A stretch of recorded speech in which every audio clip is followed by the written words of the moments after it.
Ew, that is disgusting. Also, I'm not going to turn the glum because the door seal rubs against the glum here, so it makes horrible noises. In fact, I will turn it for you. It's not the glum that's the issue, it's the door seal that rubs against the glum here. Oh yeah, if the camera would focus. It's made in May 2017. Camera's still not focusing, but I don't care.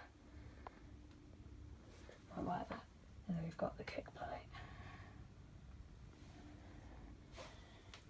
So this is my 1000 subscriber special machine. It's not the best Especo, but it was the best one I could find, so thank you for watching and goodbye.